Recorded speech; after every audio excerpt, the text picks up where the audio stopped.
Welcome to the start of the 2026 sports washing. Welcome to the start of the 2026 Formula One season. Where the engines are loud, the budgets are billions, allegedly, and the most controversial thing in the paddock for the Chronicle Online isn't the new dogshit technical regulations, it's a woman strolling through the paddock wearing fast fashion slop and carrying a dog. WAG culture has become manga and the internet's favorite punching bag, but there's a deeper, more insidious rot underneath the surface of all those sponsorships and girl boss alliances. As a female sports fan who unfortunately loves both football and motorsports, I'm used to the glory hunter interrogation and the name the player who scored a bicycle kick at minute 32 of a relegation deciding match quiz from men who can fathom a woman that actually knows the offside rule. But today I am overanalyzing why WAG culture is the ultimate weapon used to delegitimize us, and you, yes you, are going to help me. And if you think this topic is somewhat vapid and doesn't seem that serious, I'll apologize for bursting your parasocial bubble, but it actually is, and I'll be explaining why. I've always liked to look at society and the issues we face through the lens of my interest and start conversations from there. In my opinion, it's a great way of bonding and creating community while still managing to have the meaningful discussions. I've been watching Formula One for several years now since my brother and my dad got me into it. And despite the fact that the sport is not really enjoyable for me at the moment because of the new technical regulations, I still like talking about it. But not everything about the sport is fun or about the sports in general. Not anymore, at least. One of the things that I actually hate the most about it, besides the team that I support trying to rage bait me every race weekend, is the rise of WAG culture that has come along with it and how it's actually gotten worse. How these women and their relationship with the athletes are consistently pushed upon us, even if we don't want to see it. And this is not a novelty. Public interest in the partners of professional athletes has risen with the advancements in social media, but the concept itself is nothing new and has existed for a long time, even since the 1950s. Let's do some quick history reading. The term itself, which stands for wives and girlfriends, has debatable origins. Some said it came from a book, while others believe it was created in the early 2000s. However, the use of the term as we know it today and some of the negative implications it has was popularized by the British tabloids during their coverage of the WAGs of the England national team during the 2006 FIFA World Cup in Germany. Now, this initially will seem harmless. It's just a tabloid doing tabloid activities. But remember how in my first video I told you that everything is that deep? Yeah, precisely. Because WAG culture is not just about dissecting these women's lives. It's about the continuous push of predominantly white heterosexual relationships into the mainstream. It's about upholding patriarchal standards. It's about perpetuating the notion that women can find fulfillment without a man.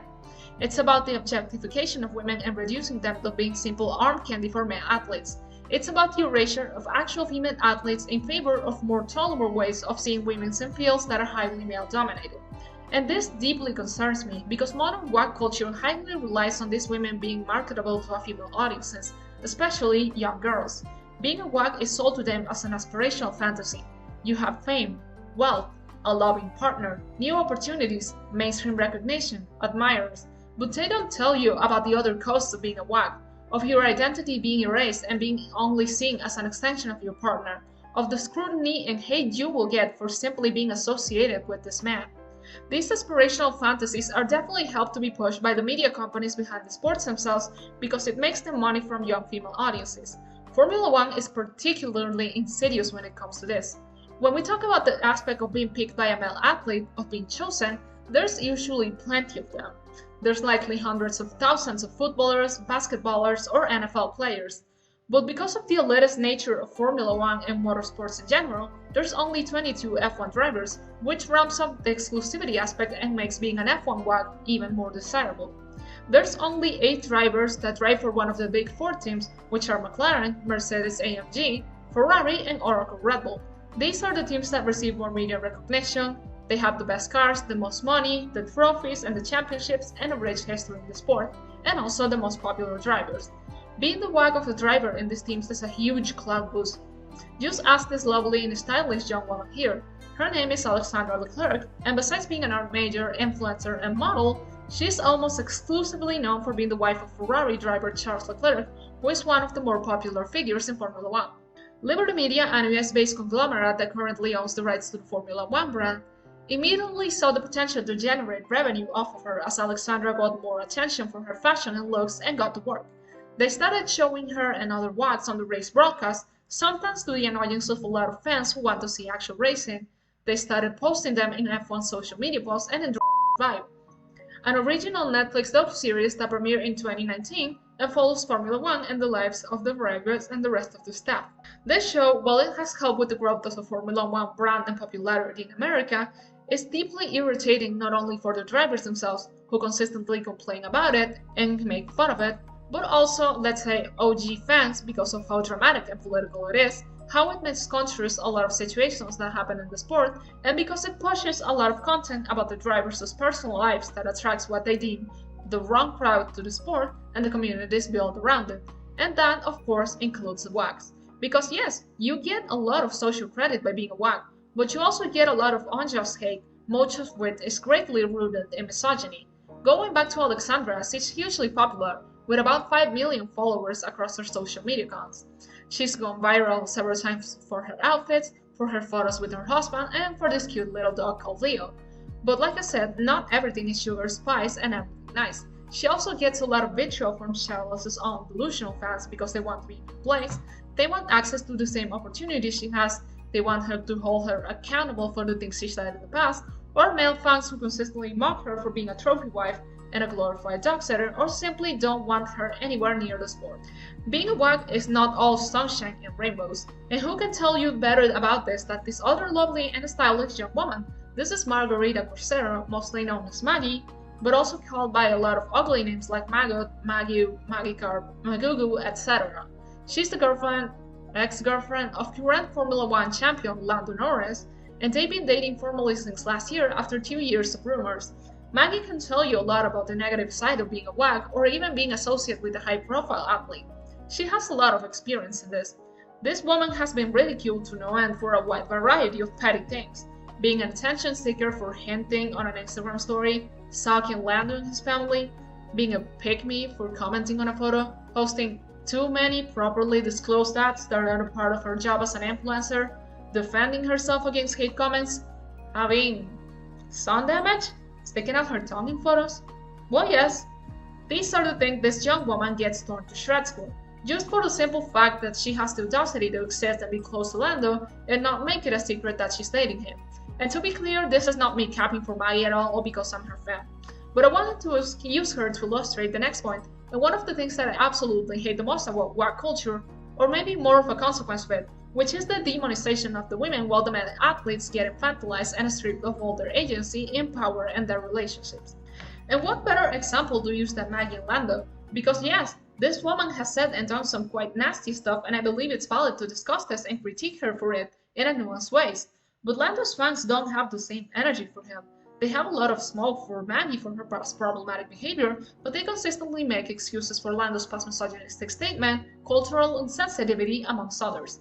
They consistently babygirl him, saying he was young and he has changed. And I agree with the sentiment. People can learn from past behavior, reflect change. We should be encouraging others to take accountability so they can evolve to be better humans. But why don't you have this energy for Maggie? Why does he get to grow and change and be better while she's just evil and permanently defined by the things she said when she was a teenager? And this is truly grating to me. How fans always bend at every angle to defend the men while dunking on their girlfriends. How they're just innocent victims that are stuck in PR relationships with these gold diggers who only want to use them for their fame, while all they want to do is be good people and drive. Like, yes girl, go off. Please tell me all about how these grown-ass privileged rich men who live in Monaco to dodge taxes are actually the epitome of morality, while the girlfriends are conniving evil witches that are in cahoots with their publicists to trap these athletes in soul-sucking PR relationships for money and fame. You know that TikTok of the girl who wasn't comfortable at the family function because misogyny ruins everything around her?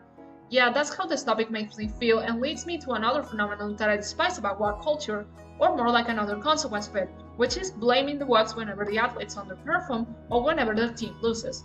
As someone who used to participate a lot in the Taylor Swift fandom, I know this kind of shit very well. Taylor was always being blamed whenever the Chiefs lost or whenever Travis Kelce had a bad performance. And by the way, this consequence, phenomenon, or whatever you want to call it, has been around for a long time, even parroted by the male athletes themselves. During the 2001 and 2002 football season, the then captain of the English football club Manchester United, Roy Keane, lashed out at his teammates for being lazy and heavily implied that the WAGs were behind the reason behind their lack of hunger for winning, as Manchester United ended the season trophyless. King has consistently doubled down in his sentiment, including again in 2017 when he was managing Sunderland, claiming that football players had gone weak and it was their partners who dictated their lives, wanting them to stay in football clubs based in London so they can always go shopping. It really angers me, the idea that these men are at the peak of their performance, at the top of their game, the best athletes in the world, but when they drop a bad performance, suddenly it's not their responsibility. They're incapable of making mistakes on their own, so of course we have to blame their partner. She must be distracting him, she must be stressing him out, maybe she didn't let him sleep. It's so annoying that they expect us to see these men as both high-performance athletes but also helpless babies that can take a bit of accountability when they don't perform well. And by the way, these kinds of narratives are also perpetuated by women. WAG culture is mostly perpetuated by women, and yes, we're gonna talk about it, because there's plenty of them who don't want to be confronted with the roles they play in upholding the patriarchy by engaging in behaviors that are detrimental to women's progress. They don't want to take responsibility for participating in WAG culture and harming not only other women with their internalized misogyny, but also themselves by getting into the better social relationships that are necessary for WAG culture to thrive, simply deeming it as fun gossip and not that deep. In this day and age, there's a lot, and I mean a lot, of online spaces dedicated to WAGs. Tumblr blogs, news accounts, style accounts, fan pages, gossip accounts, Reddit snark subs, those are some of the worst. All dedicated to dissecting these women and analyzing every aspect of their lives under a microscope. These accounts can have up to hundreds of thousands of followers and even have contact with some of the WAGs themselves. And don't let anyone fool you into thinking it's harmless and just fun. These spaces are pink-wash breeding grounds for misogyny, beauty culture, slut-shaming, body-shaming, classism, and even racism. And it only takes you a brief visit to these pages to see what the fans value the most in a WAG. Being a good partner, being private and not doing too much, having a respectable job or college education instead of being a dumb influencer or Instagram model, dressing classy and being modest. This crap is filled with dog whistles. It's basically tradwife propaganda. They want a woman that's submissive, always knows how to support her partner properly, that's willing to be a breeding mare for little future athletes, perpetuate this heteronormativity and gender essentialism, doesn't have any opinions of her own, and always stays quiet and in her proper place. It's not even subtle. If you really can't see the problem with this, with a culture that reduces women to an extension of their partners, that should submit to every whim, that praises those who stay quiet and just happily clap and cheer, I can't help you see the light.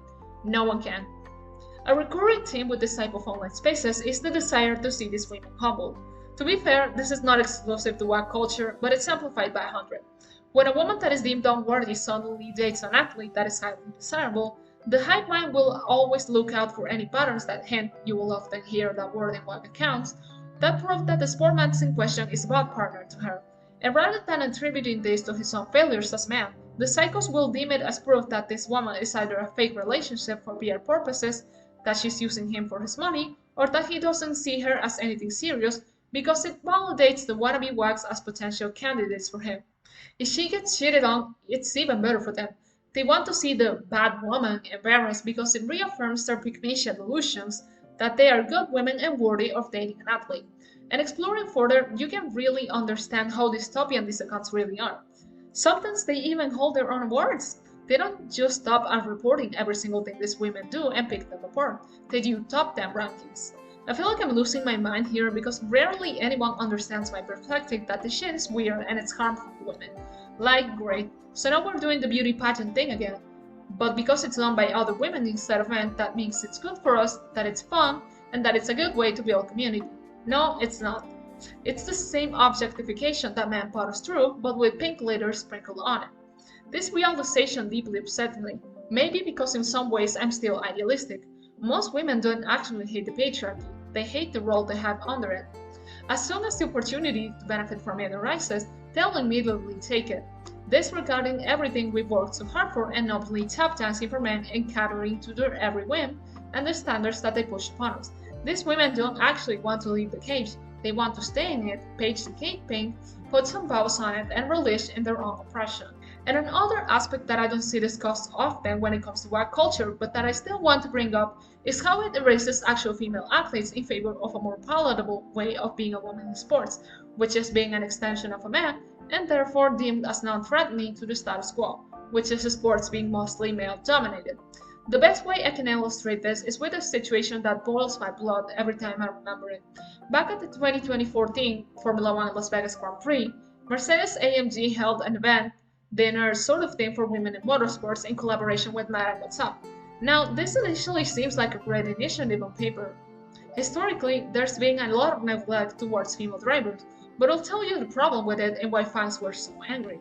Mercedes, instead of fumbling the bag by letting the customer team outdevelop them like they usually do, decided to be quirky and do something different, so it fumbled the bag in another way by letting Carmen Montero, the girlfriend of Mercedes driver George Russell, a lifestyle and wellness influencer that hasn't even driven a car, host the event as a representative of women in motorsports instead of, an actual female driver.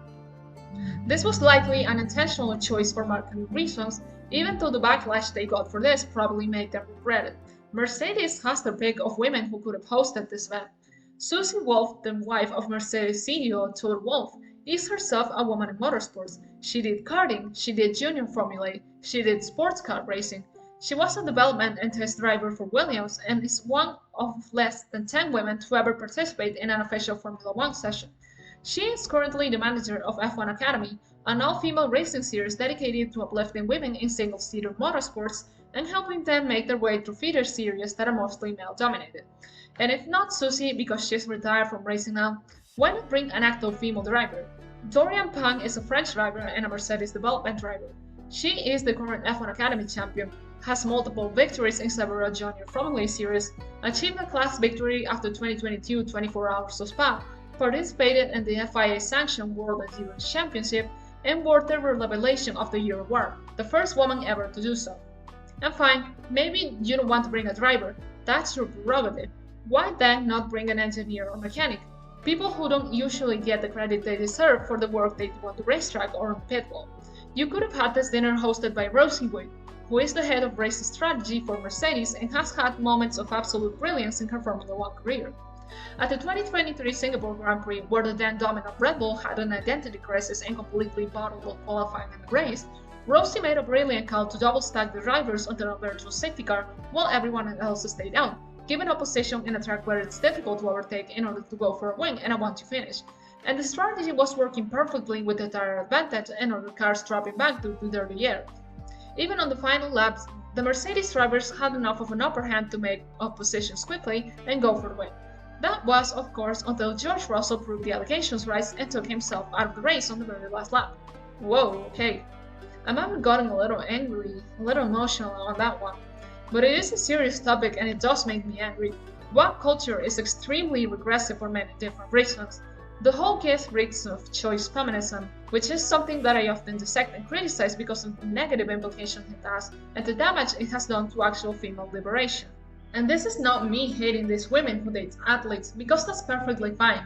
They should have the choice of who they want to share their lives with. I'm mostly critiquing the aspirational culture that is built around being a WAG, of the overarching sentiment that it promotes, that a traditional heterosexual relationship is the standard and should be celebrated the most above other sorts of personal accomplishment, that entering a relationship with a famous male athlete is good for you. It's something you should aspire to, that it will bring you a career, fame, and a safety net. And if you're still not convinced that WAG culture is a negative thing, let this young and lovely lady show you. This is Laila Hasanovic, a Danish model and influencer of Bosnian descent. Laila is currently in a relationship with tennis player Jannik and has been spotted at several of his tournaments. Previously, Laila dated Danish football player Jonas Wind and former Formula 1 driver Mick Schumacher. Laila is despised by a great deal of sports fans and hated all across the spectrum, either by jealous and catty female fans or by misogynistic male fans who say she ruins all the athletes she comes into contact with. Keep in mind, outside of her dating sportsmen, which is not really a crime, Laila hasn't done anything wrong. She has a relatively clean track record, just doing her job as a model and influencer, minding her business and living her life. And I'm emphasizing this because a lot of young girls and especially teenagers don't know the hell that is dating a professional athlete or a famous one in general. They think it's all glitz and glamour. This is your reminder to not glorify these relationships. With famous people, there are a number of things involved that make interpersonal relationships difficult. Even if it's sold to you as a fantasy, you might find out that you will likely hate being in a relationship like this. Professional athletes travel a lot. Formula One drivers in particular are on the road for about 90%, 80% of the year. They likely won't have time for you, and you won't see them often unless you abandon your own identity to follow them around. And even if you break up, the internet remembers, and a part of your identity will be forever tied to your previous relationship. And you will have no privacy, by the way. Even if you choose to not be a public figure, your life will still be dissected. You no longer have a choice. Lily Zneimer, the girlfriend of McLaren Formula One driver Oscar Piastri, is not what you could call a public figure. She's not a model nor an influencer with a large online presence. She's an engineer with a private account. Lily, despite keeping her social media accounts private and not engaging often with fans, is still very popular because of the veil of mystique that surrounds her. She has fan accounts for no other reason than dating Oscar. She's dragged into this world unwillingly, being praised as the standard of what a proper partner should really be, about letting her man have all the shine in the spotlight, and is consistently compared positively to another other WAGs. And despite the fact that Lily is a private woman, fans have managed to find out a lot of specifics about her, including her relatives and social media accounts, her entire history, details about her relationship with Oscar, her friends, her place of residence, the school she attended, what brand she uses, and even her grades. Despite her choosing to not engage in WAG culture, she still has no choice but to be an unwilling participant. And this is the last point I'm going to raise. But no matter how much people try to tell you they admire these women for their careers, their work, their fashion, etc., it doesn't change the fact that people don't really care for them or were initially interested in them because of who they are, but because of what they are, which is WAGs. All the crap of, oh, but she's so pretty and she has an actual job, is just a reflection of something young or sick. Being a girl boss that's perceived as successful and independent, while still enjoying the privileges and benefits of benevolent patriarchy, of having your name attached to a famous man and gaining recognition for your relationship. I hope that you enjoyed my take on this topic, that you enjoyed learning about the situations explained in this video, and hopefully that you reflected on why WAG culture is harmful not only to women, but society overall. It's important to analyze this in a critical way in order to recognize patterns, red flags, and dog whistles that signify a much larger issue, especially in a political and cultural climate that highly leans towards conservatism. Because yes, it seems fun, and I'll admit that it can be fun, but it's not the entire picture, and we used to use our discernment when we approach this. If you are interested in more nuanced takes in a hot takes economy, subscribe and hit the notification button so you won't miss a single upload, and if you're feeling more curious, feel free to follow me on my Substack, which will be here on the screen as well as linked down below. Thank you so much for watching, and I'll see you in the next video.